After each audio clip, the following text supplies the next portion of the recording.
După mai multe încercări și 2 avorturi spontane prin intermediul unei clinici de fertilitate, s-a născut primul copil al ei. Astăzi începe prima încercare pentru al 2-lea copil, cu extragerea ovocitelor. Soțul o însoțește de obicei la toate consultațiile, dar din motive de serviciu nu poate fi prezent acum. De aceea le-a luat cu ea o mostră de spermă într-un recipient special. Chiar dacă știe deja procesele din clinică, tot este epuizantă. Îți expui practic întreaga viață în această clinică. Spui multe. Mă refer la faptul că dorința de a avea un copil este ceva foarte personal. Și trebuie doar să spui străinilor, vă rog, ajutați-ne, nu putem face asta singuri. Doctorul Zator gestionează clinica de reproducere împreună cu soția sa. Amândoi au peste 20 de ani de experiență în domeniul medicinei reproductive. Mă bucur că ați venit în centrul nostru de medicină reproductivă. Da, foarte bine. Astăzi este o zi importantă, etapa extragerii ovocitelor. Da. Nu ai mâncat nimic. Nu. Aveți alergii. Nu. Foarte bine. Empatia este pe primul loc în munca noastră în echipă. Și este o colaborare. Desigur, este cazul în care noi, medicii sau echipa, stabilim ce tratament are sens, dar trebuie să implic fiecare pacientă. Da, putem îndeplini dorința doar dacă te implici, dacă faci totul corect. Și de fapt, suntem de succes doar atunci când cuplul lucrează corect împreună. Copilul ei a fost luat de o prietenă apropiată. Ea supraveghează calea să se poată pregăti și să se concentreze pe extragerea ovocitelor.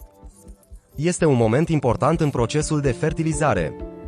Acum este puțin înspăimântător. Dar nu într-un sens negativ, dimpotrivă. Este mai degrabă o panică euforică. Știi deja la ce să te aștepți de la ultima dată.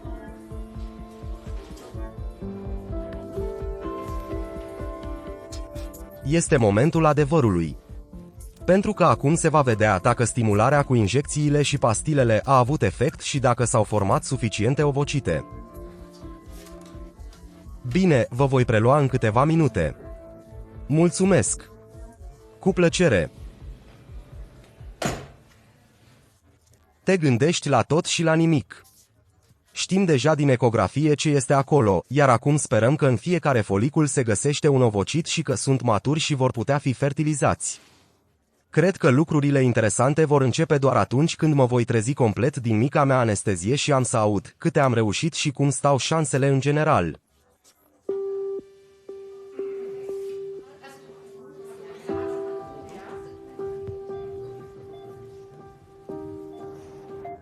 Acum veți primi masca de oxigen.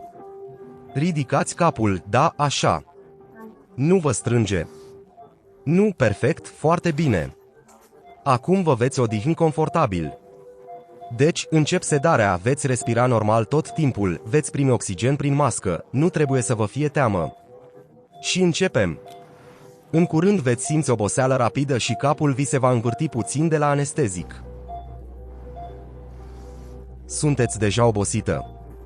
Da, deja. Începem totul.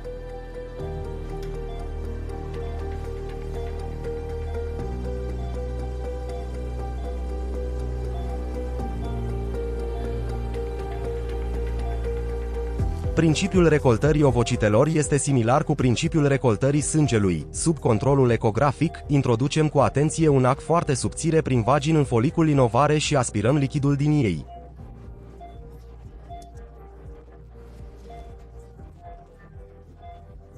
Lichidul intră imediat într-un tub de laborator prin intermediul unui sistem de tuburi, iar acest lichid este evaluat imediat de embriologi sub microscop, unde caută ovocite.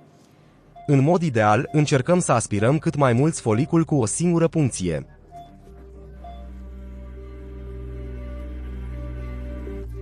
Intervenția chirurgicală durează aproximativ 4-5 minute și este rutină pentru medic.